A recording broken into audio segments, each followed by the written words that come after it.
Hermanos, muy buenas tardes, que el Señor les bendiga. Es verdaderamente un privilegio, es un gozo, es una bendición poder dirigirnos a nuestra amada Iglesia Betel en este día tan especial en el que estamos celebrando un aniversario más de existencia, de trabajo, de vida de nuestra iglesia. Así que es el tiempo ahora dentro de este servicio virtual. Es el tiempo para acercarnos a la palabra de Dios y para ser alimentados de esa palabra que es viva, de esa palabra que es eficaz. Así que los invito para que ahí a donde ustedes se encuentran, abran sus Biblias en el Evangelio según San Mateo, capítulo 5, y vamos a leer de los versículos 1 al 12. Dice así la palabra de Dios: Viendo la multitud, subió al monte, y sentándose vinieron a él sus discípulos, y abriendo su boca les enseñaba diciendo: Bienaventurados los pobres en espíritu, porque de ellos es el reino de los cielos. Bienaventurados los que lloran, porque ellos recibirán consolación. Bienaventurados los mansos, porque ellos recibirán la tierra por heredad. Bienaventurados los que tienen hambre y sed de justicia, porque ellos serán saciados. Bienaventurados los misericordiosos, porque ellos alcanzarán misericordia. Bienaventurados los de limpio corazón, porque ellos verán a Dios. Bienaventurados los pacificadores, porque ellos serán llamados hijos de Dios. Bienaventurados los que padecen persecución por causa de la justicia, porque de ellos es el reino de los cielos. Bienaventurados sois cuando por mi causa os vituperen y os persigan y digan toda clase de mal contra vosotros mintiendo. Gozaos y alegraos, porque vuestro galardón es grande en los cielos, porque así persiguieron a los profetas que fueron antes de vosotros. Señor, te damos gracias nuevamente por tu palabra. Te pedimos, por favor, en el nombre de Jesucristo, que sea tu Santo Espíritu el que nos lleve al entendimiento, el que nos lleve a la verdad, el que nos lleve al consejo sabio de tu palabra. Señor, toma este tiempo en tus manos, por favor. Te lo pedimos en el nombre de Jesucristo. Amén. Bien, hermanos, pues como ya lo mencionábamos hace un momento, estamos celebrando un aniversario más de nuestra iglesia Betel, y ese es un motivo de regocijo, es un motivo de gozo, pero debe de ser un tiempo también de reflexión. Es una oportunidad para reflexionar. Sin lugar a dudas que a lo largo de todos estos años, nuestra iglesia ha sido una iglesia que ha buscado servir al Señor y ha buscado cumplir con la misión que Dios le ha encomendado a la iglesia. Y cuando menciono este tema de la misión de la iglesia, yo sé que estoy abordando un tema que puede ser polémico, que puede ser discutible, que puede haber diferentes versiones o diferentes lecturas de lo que dice la palabra acerca de la misión de la iglesia. Sin embargo, permítanme, por favor, basado en lo que dice la Escritura, proponer en esta tarde que la misión de la iglesia de Jesucristo se pudiera resumir en 3 puntos básicamente: proclamar el evangelio del reino de Dios, formar a los ciudadanos del reino de Dios y extender el reino de Dios en esta tierra. Pudiéramos decir que esas son las 3 partes de la misión de la iglesia de Jesucristo. Sin lugar a dudas que las 3 tareas son importantes. Sin embargo, yo quisiera referirme en esta tarde, basado en el texto que acabamos de leer hace un momento, en lo que he mencionado como formar a los ciudadanos del reino de Dios, como parte de la misión fundamental de la iglesia. Y escogimos este texto de Mateo porque creemos, estamos convencidos que estas bienaventuranzas de las que habla Mateo el evangelista nos describen el carácter del ciudadano del reino de Dios, el carácter de aquel que forma parte del reino de Dios. Y si decimos que parte de la misión de la iglesia es formar a esos ciudadanos, la primera pregunta que surgiría es: ¿y cómo lo hacemos? ¿Cómo le hace la iglesia para formar a esos ciudadanos? Bueno, una propuesta sería que la iglesia debe de trabajar guiada por el Espíritu Santo para que el carácter de Cristo sea impreso, sea marcado, se forme en cada discípulo de Jesucristo, en cada ciudadano del reino de Dios y por lo tanto en cada miembro de la iglesia.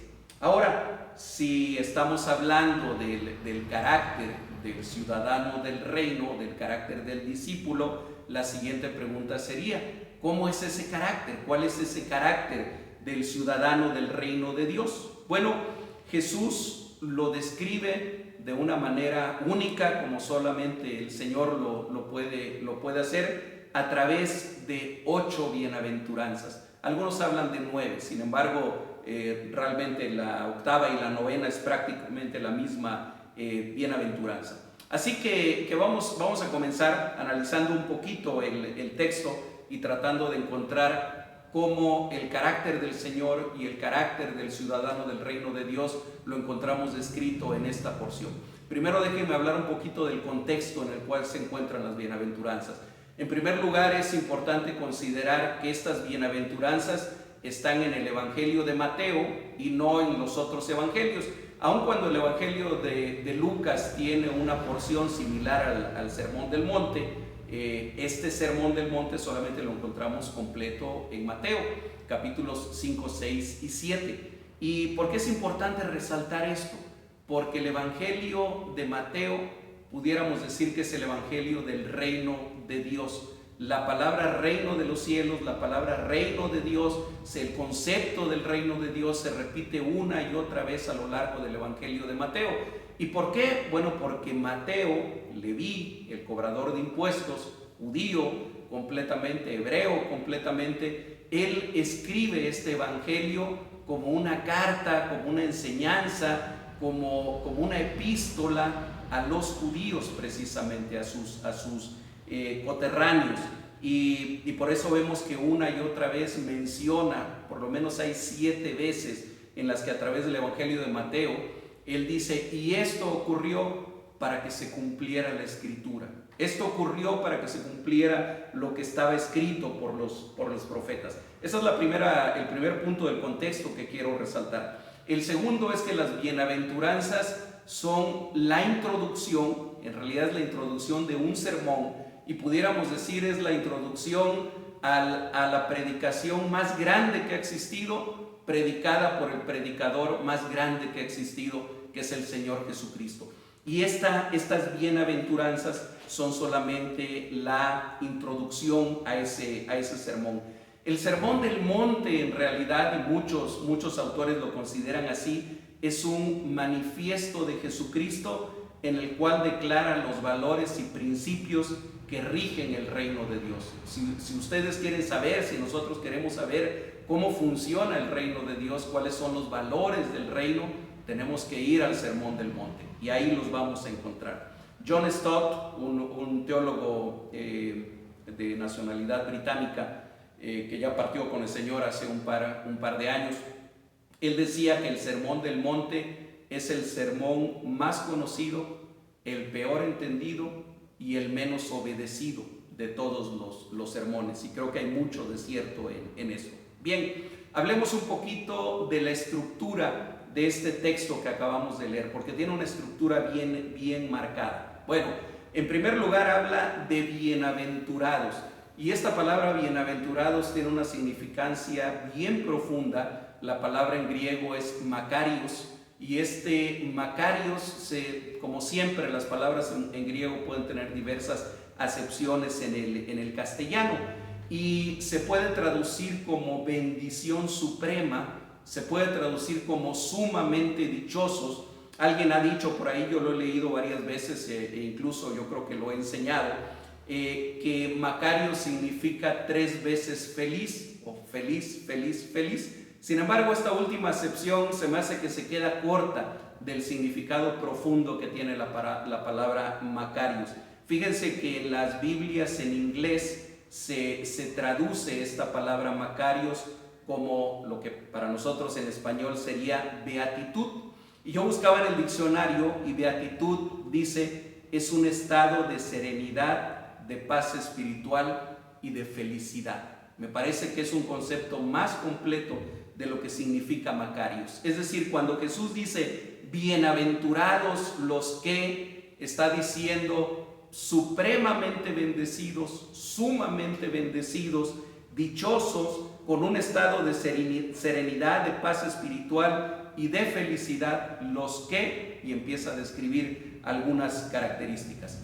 Dentro de esta misma estructura del pasaje, pudiéramos dividir las 8 bienaventuranzas en 2 grupos.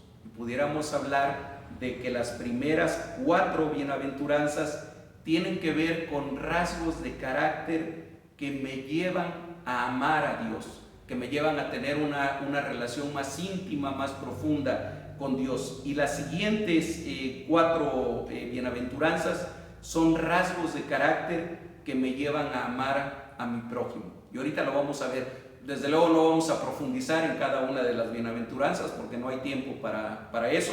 Yo recuerdo hace algunos años alguna serie de sermones en las que se le dedicó un sermón a cada una de las bienaventuranzas. Entonces, lo que yo pretendo solamente es que encontremos nosotros cómo el carácter del Señor Jesucristo y el carácter que Él espera que sea impreso, que sea sellado, que sea marcado en la vida de sus discípulos, se encuentra descrito en estas 8 bienaventuranzas. Las 8 juntas describen un carácter que es moldeado, dice por ahí también algún autor, es moldeado como una pieza musical que va increciendo, que va aumentando. Cada una de las características se entiende como mayor a la anterior que se acaba de mencionar. Así que vamos a tratar muy rápidamente de mencionar algo de cada una de ellas. Las cuatro primeras bienaventuranzas que tienen que ver con rasgos de carácter que me llevan a amar a Dios. La primera de ellas dice: bienaventurados los pobres en espíritu, porque de ellos es el reino de los cielos. ¿A qué se refiere los pobres en espíritu? Bueno, de acuerdo con la mayor parte de los expertos y de los comentaristas bíblicos, esto nos habla de nuestra dependencia de Dios. ¿Quién podemos decir que es pobre? No pobre de espíritu, sino pobre en espíritu, pobre en un sentido espiritual, espiritualmente hablando, aquel que puede reconocer que no tiene absolutamente nada que le pertenezca, porque todo, absolutamente todo, es de Dios. La vida que tenemos, el cuerpo que tenemos, el aire que respiramos, el sol que nos alumbra, desde luego lo que llevamos puesto no es de nosotros, es de Dios. Cuando reconocemos esa pobreza, podemos reconocer también nuestra dependencia completa de Dios y comenzamos a ser entonces bienaventurados, comenzamos a ser entonces bendecidos de una manera suprema. La segunda bienaventuranza dice: bienaventurados los que lloran, porque ellos recibirán consolación. Parece algo paradójico. ¿Cómo puede ser dichoso? ¿Cómo puede ser feliz alguien que llora? ¿Cuál es el sentido de esto? ¿Cuál es el rasgo del carácter del que nos está hablando?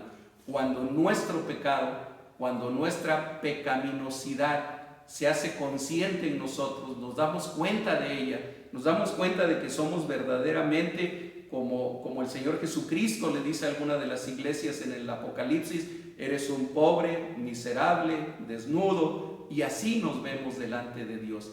Y esa conciencia del pecado que debe de llevarnos al arrepentimiento nos hace llorar. Tal vez llorar lágrimas físicamente, o tal vez llorar como tantas veces lloramos hacia adentro cuando reconocemos esa condición en la que estamos. Y el Señor dice: bienaventurados esos, porque ellos recibirán consolación.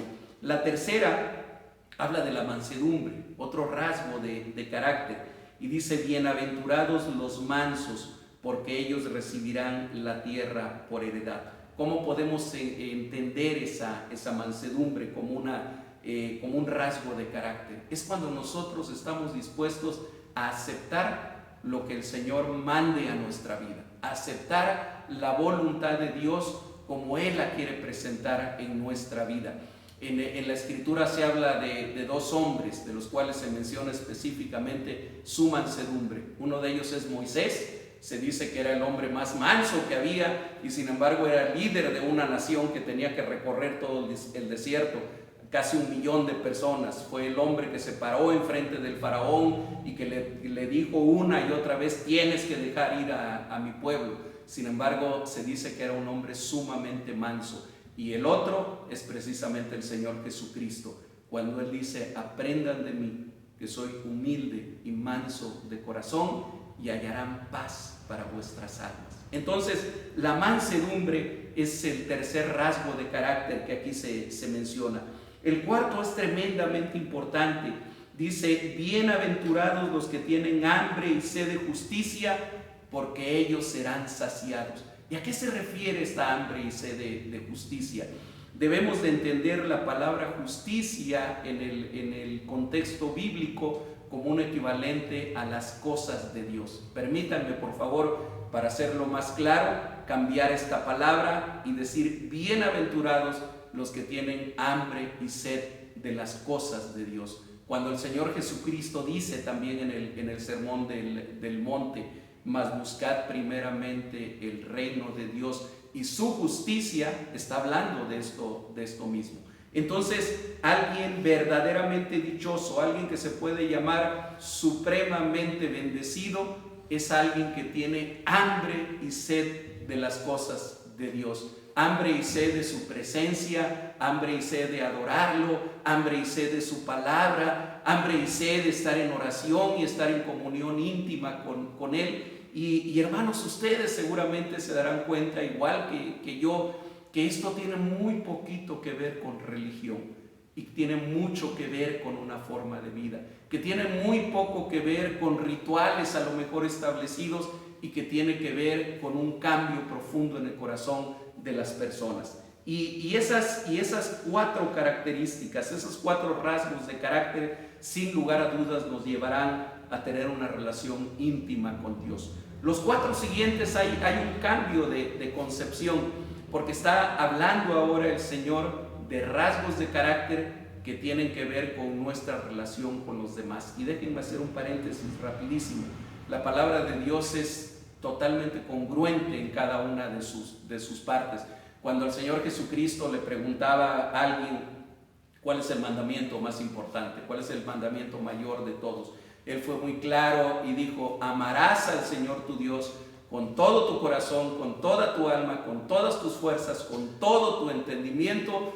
Dice: ese es el mayor de todos los mandamientos. Pero el segundo es parecido a esto: y amarás a tu prójimo como a ti mismo. Y encontramos que en los 10 mandamientos, casualmente, los 4 primeros tienen que ver con nuestra relación con Dios. Y los 6 siguientes mandamientos tienen que ver con nuestra relación con nuestros hermanos, con nuestros prójimos. Y aquí encontramos otra vez la misma estructura. Las 4 primeras bienaventuranzas tienen que ver con nuestra relación con Dios y las 4 siguientes tienen que ver principalmente con nuestra relación con nuestro prójimo. Dice la siguiente bienaventuranza: bienaventurados los misericordiosos, porque ellos alcanzarán misericordia. Dice el diccionario que misericordia es la inclinación a sentir compasión por los que sufren y ofrecerles ayuda. Fíjense qué completo, me encantó a mí esta definición y este concepto. Es la inclinación que tiene una persona a sentir compasión por los que sufren y a ofrecerles ayuda. La misericordia no consiste solamente en sentirse tocado, en sentirse movido cuando vemos a alguien que está sufriendo, cuando vemos a alguien que está pasando por dificultad. La misericordia nos va a llevar a la acción, nos va a llevar a ofrecer ayuda, a hacer algo. Y ese es un rasgo de carácter tremendamente importante dentro del reino de Dios. La siguiente bienaventuranza: bienaventurados los limpios de corazón, porque ellos verán a Dios. La palabra en griego también que se usa aquí en el texto para hablar de limpio es la palabra cátaros, de donde viene también catarsis, una palabra muy conocida en nuestra época. Y cátaros se entiende más como puro, como purificación. Y esta definición de los puros de corazón, sin lugar a dudas, que nos lleva inmediatamente al Salmo 24, versículos 3 y 4, permítanme leerlos, a donde dice: ¿quién subirá al monte de Jehová? ¿Y quién estará en su lugar santo? el limpio de manos y puro de corazón, el que no ha elevado su alma a cosas vanas, ni jurado con engaño. La pureza de corazón es algo que solamente el Espíritu Santo puede provocar en un individuo. Pero el continuar con esa pureza de corazón es algo que tiene que ver con nuestra responsabilidad también como individuos, como creyentes, como ciudadanos del reino de Dios. Si el Señor ya ha limpiado nuestro corazón, pero después de que lo ha limpiado, nosotros seguimos alimentando nuestra mente, nuestro espíritu, nuestro interior con cosas que son desagradables a Dios, entonces el corazón se va llenando nuevamente de impurezas, nuevamente de cosas que no le agradan a Dios. Por eso aquí el Señor dice: felices, dichosos, supremamente bendecidos los limpios de corazón.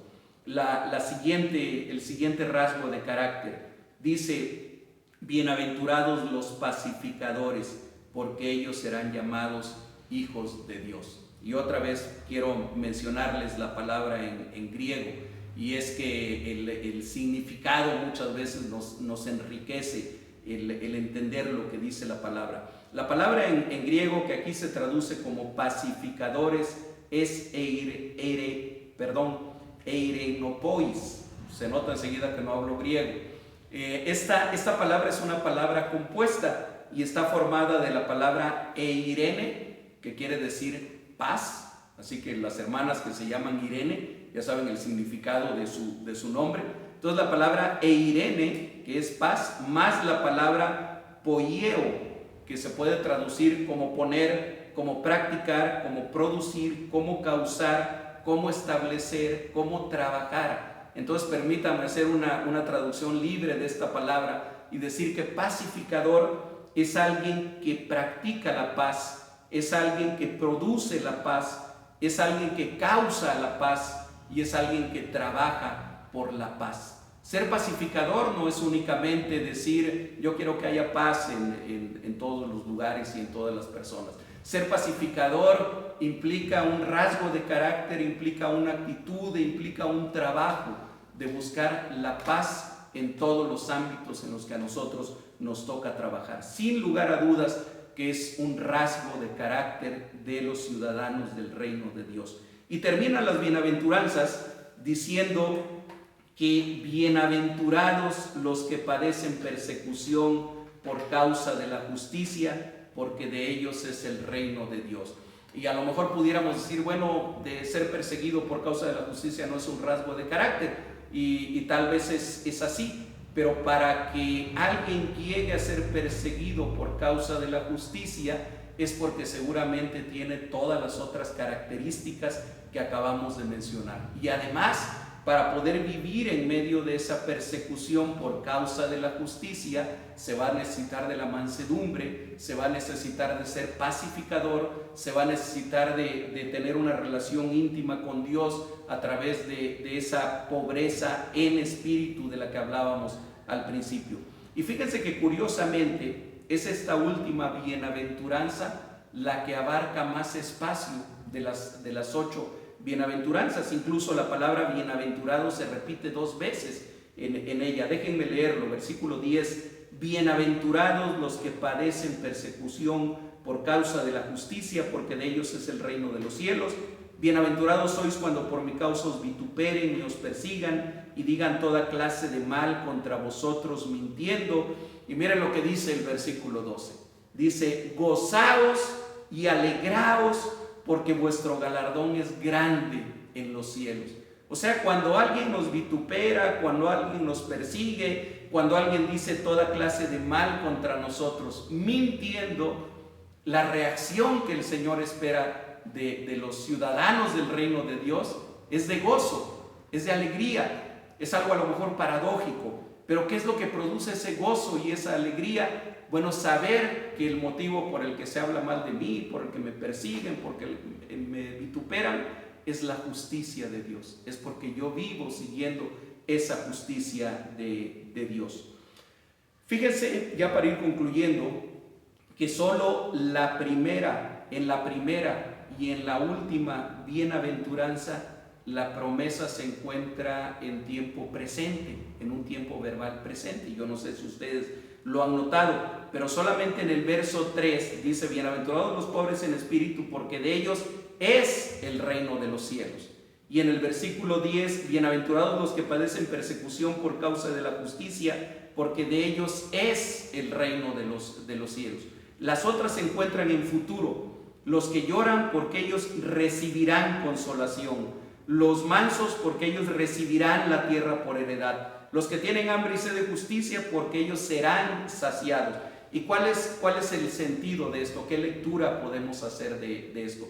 Algo que ya sabemos sobre el reino de Dios. El reino de Dios ya está presente. Nosotros vivimos el reino de Dios el día de hoy, y aquí el Señor nos recuerda: los pobres de espíritu ya son parte del pueblo de Dios. Los que son perseguidos por causa de la justicia ya son parte del reino de Dios. Pero hay otra dimensión del reino que todavía no la estamos viviendo, y que la vamos a vivir en el futuro, que la vamos a vivir cuando el Señor Jesucristo regrese nuevamente y establezca su reino en toda plenitud. Y entonces seremos verdaderamente consolados, y entonces seremos verdaderamente saciados, y entonces verdaderamente recibiremos por heredad la tierra. Nosotros vivimos en el reino de Dios en la tensión entre el ya, pero todavía no. El reino de Dios ya está aquí, ya lo estamos viviendo. Nosotros somos ciudadanos del reino, pero no está todavía en toda su plenitud. Eso aún nos queda en el futuro. Fíjense que estas 6 rasgos de carácter, esos 8 rasgos de carácter que se describen aquí, probablemente ninguno de nosotros lo tenemos. Probablemente ninguno de nosotros tenemos esos rasgos de carácter totalmente desarrollados en nosotros. El único que los ha tenido, el único que verdaderamente ha sido pobre en espíritu, el único que verdaderamente ha manifestado con su vida hambre y sed de justicia, el único que verdaderamente ha sido manso hasta la muerte, el único que verdaderamente ha sido pacificador, porque ha traído la paz y la reconciliación entre nosotros y Dios, es nuestro Señor Jesucristo. Y entonces, ¿por qué? Porque si solamente Jesús tiene esos rasgos de carácter, estamos hablando de que son los rasgos de carácter del ciudadano del reino, o del discípulo de Jesucristo, o del miembro de iglesia, como ustedes le quieran llamar. Bueno, porque nosotros, amados hermanos, ustedes y yo, hemos sido llamados a ser imitadores de Cristo. A lo más que podemos aspirar, a lo más que nos podemos acercar, nuestra meta mayor debería de ser: ¿cómo imito a Cristo? ¿Cómo puedo ser un imitador de mi Señor? Yo sé que no voy a tener nunca la mansedumbre, yo sé que no voy a tener nunca el hambre y la sed de justicia que mi Señor tiene, que nunca voy a tener esa pobreza en espíritu, que nunca voy a llorar lo suficiente mi pecado. Pero ¿qué somos llamados a hacer, amados hermanos? A imitarlo a Él, a ser imitadores de Él. A mí me asombra muchísimo la osadía santa de Pablo cuando él dice en una de sus epístolas: imítenme a mí, sean imitadores de mí, así como yo soy imitador de Cristo. Agrega enseguida. Que el Señor nos ayude para que en esta fecha de aniversario de nuestra iglesia, en esta fecha en la que celebramos un año más de los muchos que nuestra iglesia va acumulando, nuestro anhelo, nuestro sueño, nuestro trabajo sea ser imitadores de Cristo. Y que al ser imitadores de Él, nuestro carácter se vaya pareciendo cada día más al carácter de Él. Que el Señor les bendiga y que el Señor nos ayude a vivir de esa manera. Muchas gracias, hermanos. Dios les bendiga.